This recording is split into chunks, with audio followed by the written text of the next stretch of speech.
we are discussing citizenship, and we have found how expansive is the concept, and it expands with a response to changing in social, political, economic situations. And the typical liberal citizenship concept that all people are equal, that they must have the right to vote, they must have the right to free expression, they must have the right to property, etc. Now, this general liberal conception of citizenship, we have seen while discussing this earlier, was first criticized by T.H. Marshall when he gave his own version that excluded marginalized sections must be brought into the fold of citizenship. That was sort of a critique of the typical liberal version. So, Marshall we have discussed, so I am not going into it, but I just referred to it that he is one of the earliest to suggest a revision in the concept of citizenship. Now, next to him, I think we should also mention another liberal stalwart criticizing the traditional liberal position, and I mean John Rawls. John Rawls, in fact, is credited with the revitalizing liberalism. Liberalism which was heavily attacked by Marxists and others, that it is an empty concept. It does not mean same thing to everybody, especially in capitalist class-driven societies. And so that is standing criticism Rawls faced, and he created his own theory of justice, and thereby that Rawlsian theory of justice itself was a sort of critique of the traditional liberal concept of citizenship. Rawls argues, I am not going into the details of Rawlsian philosophy, but Rawls argues that citizenship consists in participation, because state was created through a sort of contract among the citizens in order to derive the best advantage of social living to all, and to all not in the sense of traditional liberal political theory of 19th century or early 20th century, but in the sense that two major principles must be reconciled: principles of democracy, liberty, another of equality, and reconciled in order to protect the basic interest of that marginalized, neglected, deprived sections of the society. That is some sort of an inclusive theory of citizenship with justice as the major criterion was the contribution in the form of a critique of liberalism by John Rawls. Secondly, he said that liberal state or liberal politics must give to the citizens the scope for effective criticism of the total social milieu, and he was prepared to accept that even inequality in some cases may be acceptable, provided that inequality will ultimately help that excluded section to be benefited. But he adds a footnote, he says, but that inequality is to be justified. And secondly, no inequality will be accepted by sacrificing liberty. So liberty is the fundamental thing, fundamental principle, non-negotiable and not to be adjusted at all. So citizenship, his main point, basic, which emerges, he doesn't write on citizenship as such, but by implication is this in the revitalized, reinvigorated liberal theory of the state at the end of the 20th century is that it must be a participatory democracy in which citizens are expected to contribute their worth, contribute their best judgment about what constitutes the total welfare of the society. That means it is not a mechanically legal formal definition. It is basically a political definition. And secondly, what is most interesting and important in Rawls' contribution is that the ethical judgment. And that he got from Immanuel Kant, great German philosopher, who argues that every human personality is basically an ethical personality. Because otherwise, if you say equal salary for all, equal facility for all, everything quantitatively equal has no meaning at all. Not only that it is impossible, but even when it is administratively forcefully make it administratively possible, it is not ethically acceptable. So every human being is an ethical personality, and as ethical personality, his rational judgment is to be expected. And therefore other principles and other arrangements of administration are to serve that ultimate purpose. That is, whenever any dispute arises, whenever anything turmoil arises, anything difficulty arises, he says that we must raise finally, not at the end, at the beginning, but finally we must try to be satisfied that what is called just treatment of citizens must be ethically defensible also, so that we can say it is because of this ethical considerations that we are doing such and such inequality also. For example, giving more to the poor in terms of concessions, in terms of subsidies, when the welfare state gives subsidies, for example. Some democratic state in very recent time has started talking about food subsidy to the poor. That means the same article, poor will get it at a cheaper price. Cheaper means monetarily cheaper, but actually somebody must pay for him. Who will pay? The state. That means other portions of the population who can afford to do that must agree to share it with the neglected, marginalized poor sections of the society, so that the ethical image of liberal democracy is strengthened, and liberal democracy, he concludes, is not dead. So this is one kind of thing, criticism from the liberal camps of the liberal old liberal standpoint. This is so one thing. Now we come to basic fundamental philosophical criticism or philosophical challenges to the concept of liberal citizenship. First is Marxism. Now again, this is not the occasion to go deeper into the particular isms as such. Now what is, so far as citizenship is concerned, how is Marxism related to it?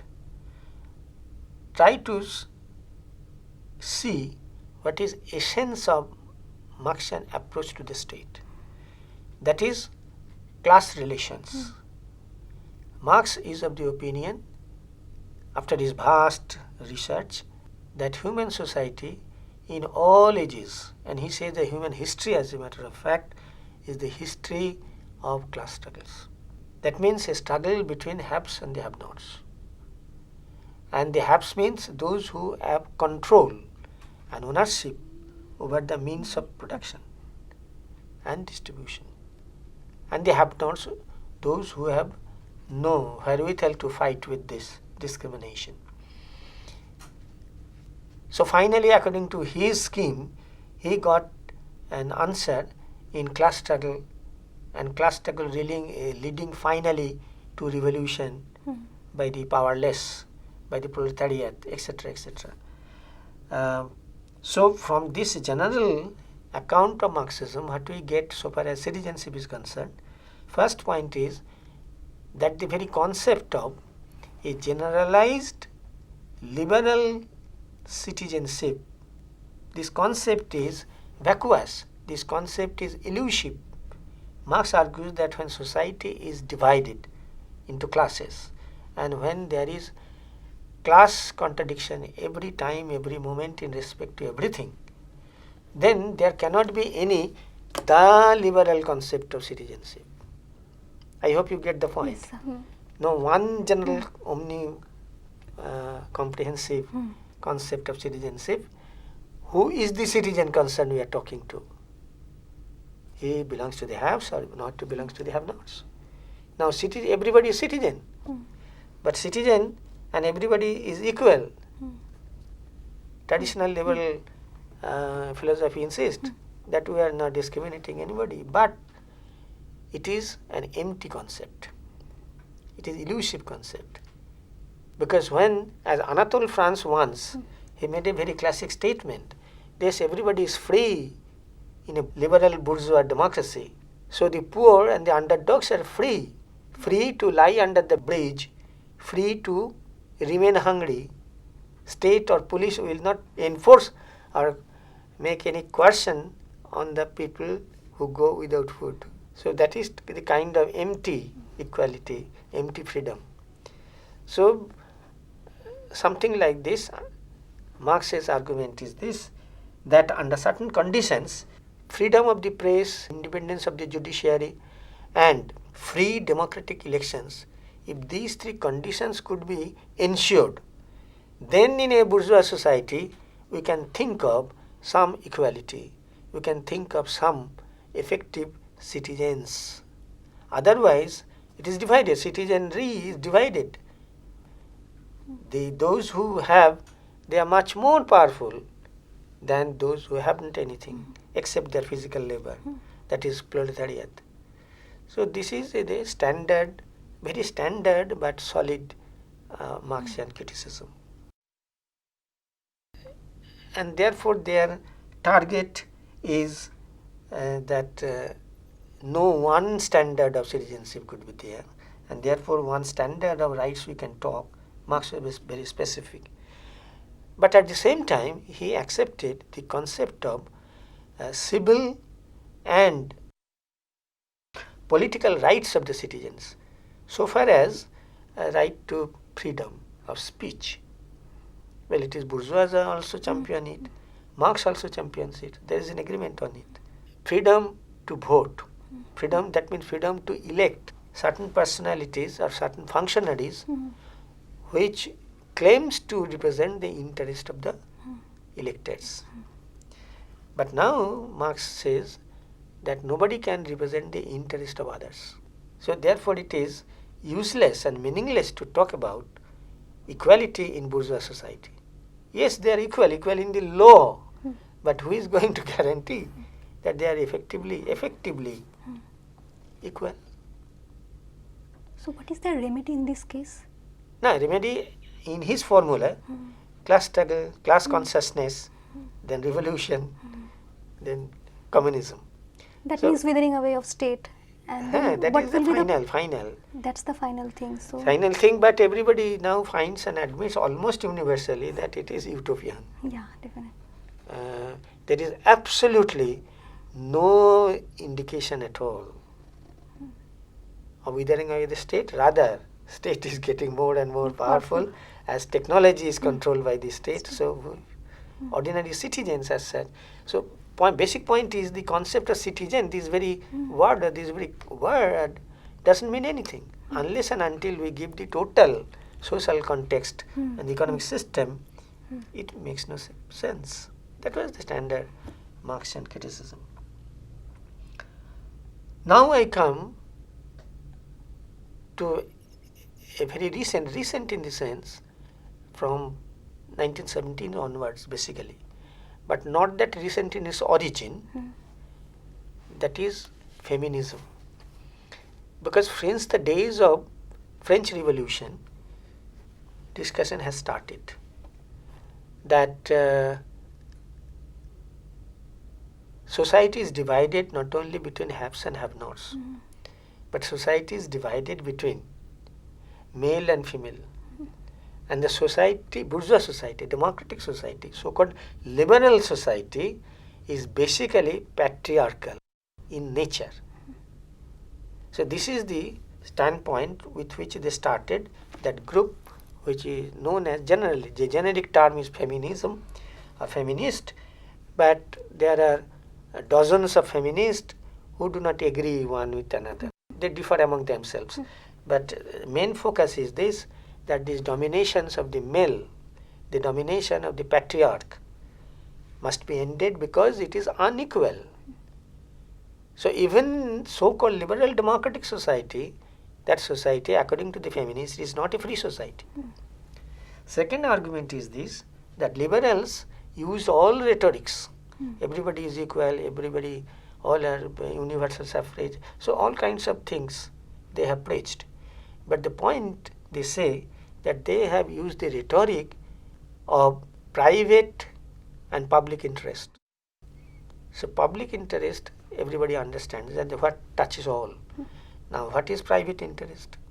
The feminists say that the bourgeois ideology, they have equated private, not specifically but by implication, anything private means domestic. And the domestic job, domestic work, domestic responsibility, everything has been given to women. Thereby implying that women must be subordinate. It is the men who will dominate public sphere as members of a political community, as leaders of political party, as members of legislatures making speeches, or different professions, journalism, political leadership, etc., etc. But who are they? They are all basically male. And there is a basic fundamental difference between male perception and female perception of everything, any problem. This is good or this is bad, this is beautiful or this is not beautiful, this is ethical or non-ethical. Any question you raise, there can be a male perception and there can be equally a female perception. So this must be, this difference must be recognized. And if it is so, then they argue we don't accept liberal citizenship. Because they say liberal citizenship quite good, equal, open. Okay, we are not disputing it, but it is all for patriarchal interest. It is the patriarchal interest which has built society in this ideological frame.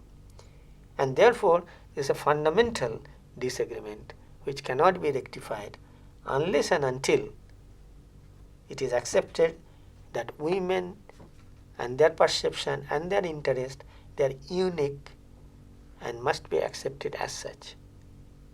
And therefore, there was a stage in the feminist movement when the earlier generation was satisfied if voting rights is given, because it was not given before, if they are satisfied, if they are allowed reservation of seats in legislature, if they are given some scope to play political roles with the women leaders. In our country, for example, Sarojini Naidu, next generation of feminists, they say we are not meaning that.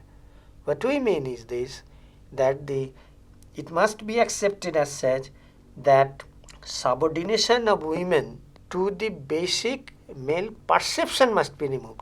For example, they say that liberals want us to believe it is the duty of the women, either in the role of wives or in the role of mother or in the role of daughter or whatever it is, as if to make a happy family is the total responsibility of the women. Now they say that we don't disagree, but we disagree at the same time.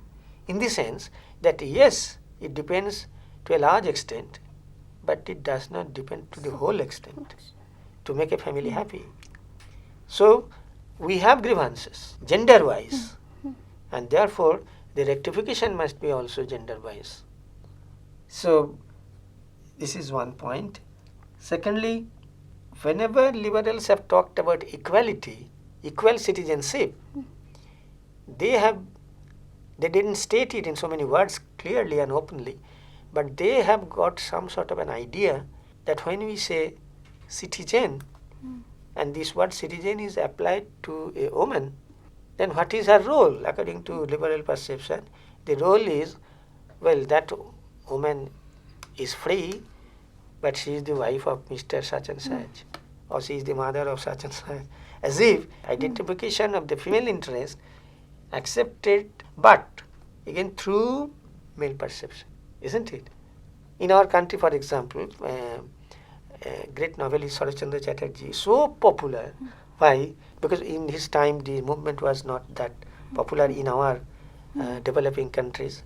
But Sharashchandra and people like that, many other novelists, short story writers, they have brought very vividly that what is the real pangs of being a woman in a society, which is not only bourgeois, not only liberal, but which is basically divisive, but divisive in a very suave, sugar-coated manner. They say that highest honor goes to women. Women, in our country there is a saying among the religious leaders is that all women like Jagadhatri, goddess. So you make a woman goddess, but in actual arrangement of things, that woman is expected to do all the drudgeries, and you sugarcoat it as you are the goddess. So there is this feminism movement was not in India at that time. I'm just talking about 19th century, early 20th century. But same kind of arguments came in, the basic arguments of the feminists.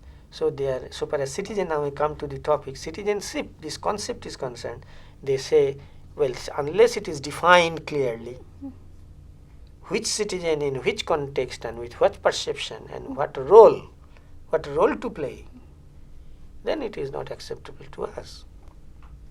This liberal concept of citizenship. In the 1990s, Iris Marion Young, she made a film by writing a book, The Politics of Difference. Now, in this book, Young asserted this same argument that unless and until the perception itself is challenged, otherwise this is all tinkering.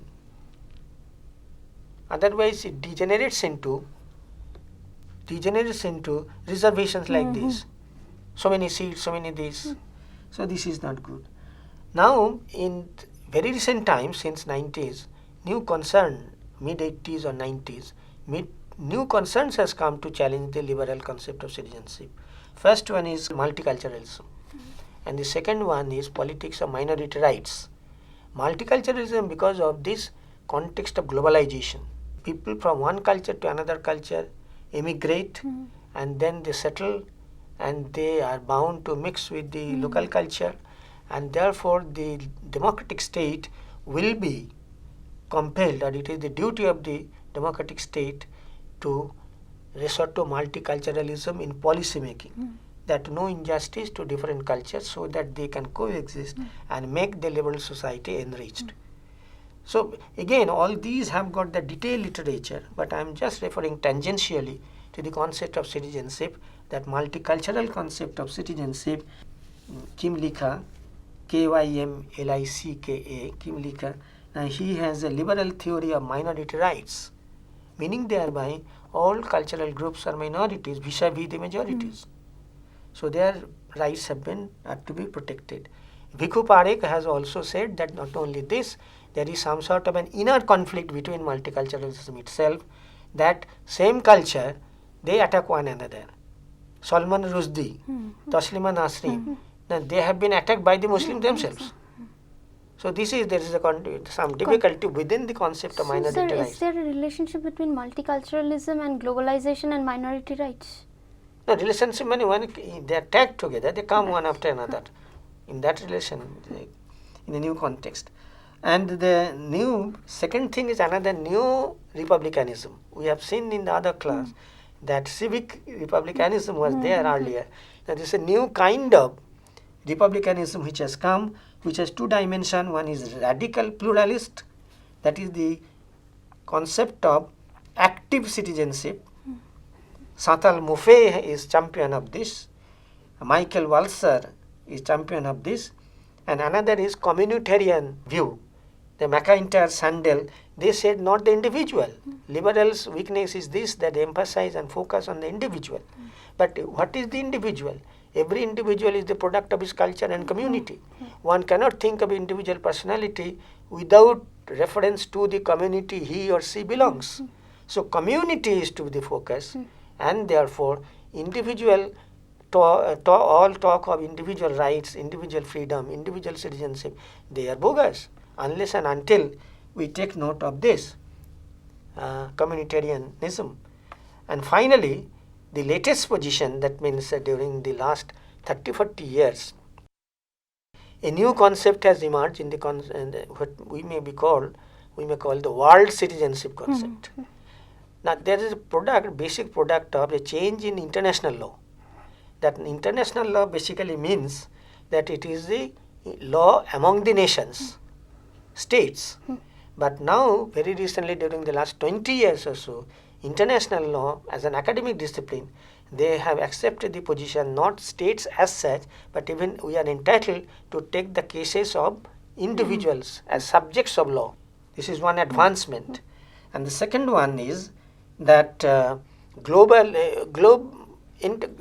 of globalization, because of interaction, because of interdependence in terms of technology and communication, so world is becoming one unit.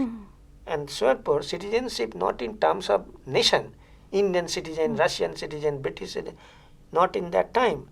Can't we talk of global citizenship, global individual, global citizen, or global, even they say global person, this new kind of things. But that is a vision till now, because we cannot obliterate the main necessity of thinking in terms of nation in politics or international relations. So we can conclude in this way that global or world citizenship is a vision. For example, philosophers like Russell or Aurobindo or many other persons, but it is not that empty. In course of time, more and more interdependence will make it compulsory that we must take note of the global background of individual citizenship. Because experts, they move always throughout the world, particularly in IT sector.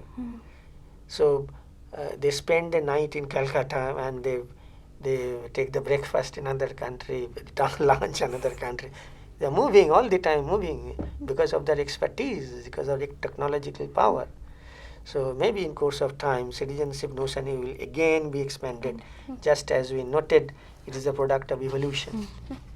So basically we can also conclude that it is a very necessary legal, formal aspect of law and constitution, but at the same time it is a product of evolution of the total living context of humanity.